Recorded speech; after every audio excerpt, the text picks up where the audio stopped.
চোখে মুখে অন্ধকার, বাঁচার কোনো উপায় নাই, তখন এই দোয়াটা পড়তে হবে। এই দোয়া পড়ে আল্লাহর কাছে ফরিয়াদ করলে বিপদ মুক্ত করবেন কে? এমন বিপদ মাঝে মাঝে হয় না, দেয়ালে পিঠ থেকে যায়, চোখে মুখে অন্ধকার, কি করব দিশা খুঁজে পাই না, এরকম হয় কখনো? হ্যাঁ, আপনাদের হয়? হয় না? তো জান্নাতে আছেন আপনারা।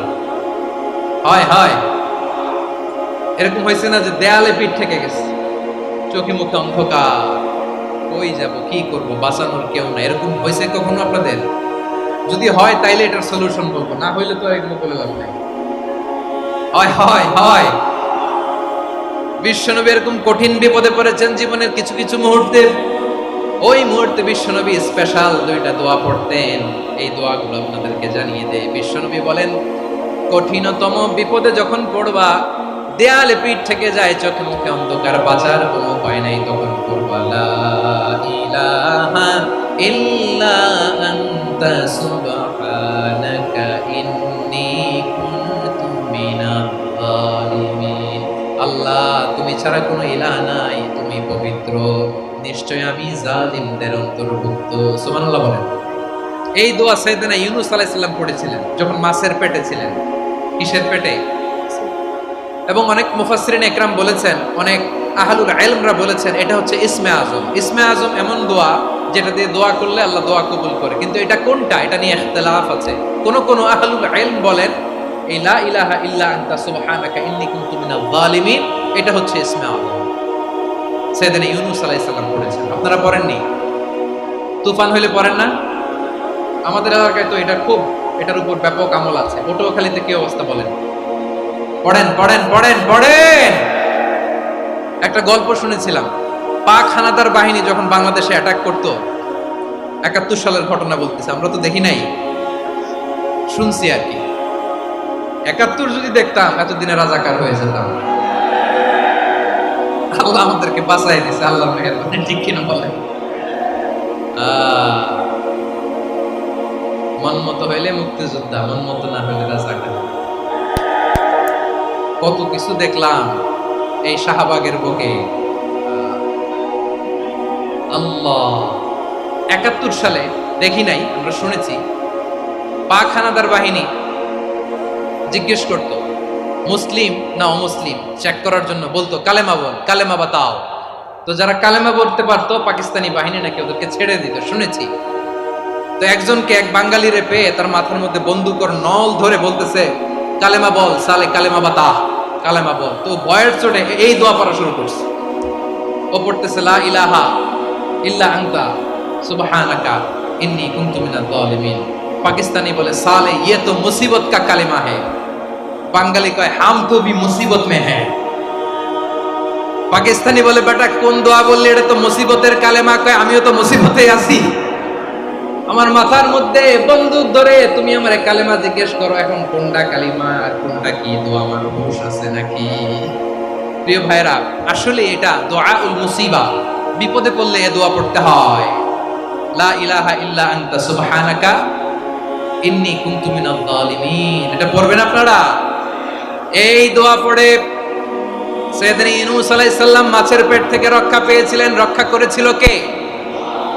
তুমি ইউনূস নবীরে যখন খাইলো মাছেতে গিলিয়া, ফেরেশতা পাঠাইয়া দিলে ইসমে আজম দিয়া।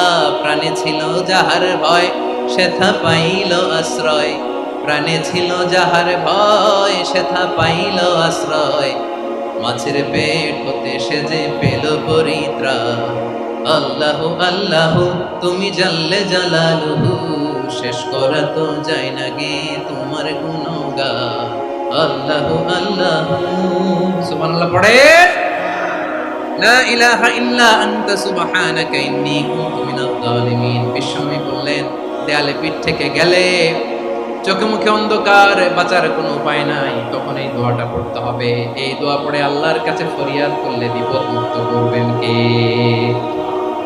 কেন এই দোয়াটা আল্লাহর কাছে বড্ড প্রিয় জানেন আমার ভাইয়েরা? কারণ এই দোয়ার মধ্যে 3টা জিনিস আছে।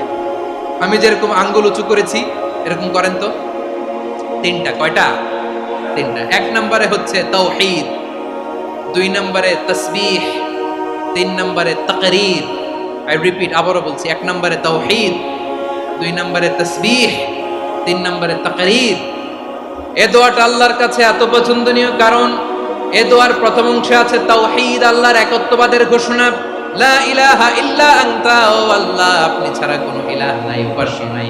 এই কথা বললে আল্লাহ বড় খুশি হয়ে যায়, সুবহানাল্লাহ পড়েন। এ দোয়ার দ্বিতীয় অংশে আছে তাসবিহ, মানে আল্লাহর প্রশংসা, প্রশংসা সূচক বাণী। সুবহানাক সুবহানাক সুবহানাক, ও আল্লাহ আমি আপনার পবিত্রতা ঘোষণা করছি, সুবহানাক। এই কথা শুনলেও আল্লাহ খুশি হয়ে যায়, সুবহানাল্লাহ পড়েন। এই দোয়ার তৃতীয় অংশে আছে তাকরীর, তাকরীর মানে পাপের স্বীকৃতি। তাকরীর মানে কি? তাকরীর মানে পাপের স্বীকৃতি। এই দোয়ার তৃতীয় অংশে আছে ইন্নী কুনতু মিনাল যালিমিন, ও আল্লাহ আমি জালিমদের অন্তর্ভুক্ত। আল্লাহ আল্লাহ আমি জালেম, আল্লাহ আমি ভুল করেছি, অন্যায় করেছি, আল্লাহ আমি জালেমদের অন্তর্ভুক্ত। এই পাপের স্বীকৃতি, অ্যাকনলেজমেন্ট আল্লাহ বড় পছন্দ করেন। যখন আল্লাহর কাছে আপনি ছোট হবেন, ছোট হতে হতে যত ছোট হবেন ওই দৃশ্যটা দেখতে আল্লাহ বড় পছন্দ করে, সুবহানাল্লাহ বলেন। তিন নম্বর অংশ ইন্নী কুনতু মিনাজ যালিমিন, আল্লাহ আমি জালেমদের অন্তর্ভুক্ত। সাইয়েদনা আদম আলাইহিস সালাম ভুল করে যখন নিষিদ্ধ গাছের ফুল খেয়ে ফেললেন, ফল খেয়ে ফেললেন, আল্লাহ বললেন আদম ক্ষমা পেতে চাইলে তুমি আর হাওয়া মিলে স্বীকৃতি দাও, পাপের স্বীকৃতি আর পড়ো, রব্বানা যালামনা আনফুসানা ওয়া ইন লাম তাগফির লানা ওয়া তারহামনা লানাকুনান্না মিনাল খাসিরিন। ও আল্লাহ আমি আদম আর হাওয়া যালামনা আনফুসানা, আমরা আমাদের নফসের উপর বড় জুলুম করেছি।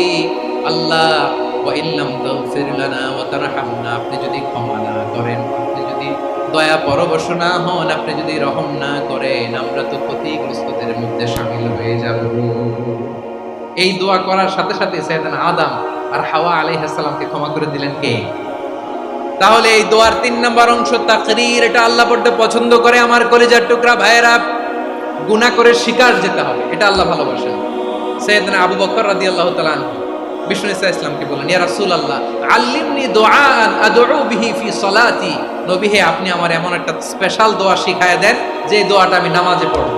নবী বললেন তাহলে তুমি পড়ো, আল্লাহুম্মা ইন্নী যালামতু নাফসি যুলমান কাসীরান ওয়া লা ইয়াগফিরুয যুনুবা ইল্লা আনতা ফাগফিরলি মাগফিরাতাম মিন ইনদিকা ওয়ারহামনি ইন্নাকা আনতাল গফুরুর রহিম। সুবহানাল্লাহ।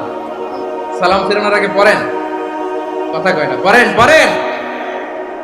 ও আবু বকর, নামাজে যদি দোয়া করতে মনে চায় এই দোয়াটা পড়বা, আল্লাহুম্মা ইন্নী যালামতু নাফসি, আল্লাহ জুলুম করেছি আমার নফসের উপর, যুলমান কাসীরা, অনেক জুলুম, লা ইয়াগফিরুয যুনুবা ইল্লা আনতা, আপনি ছাড়া এই জুনুব, এই পাপ ক্ষমা করার দ্বিতীয় কোনো রব নাই। আছে?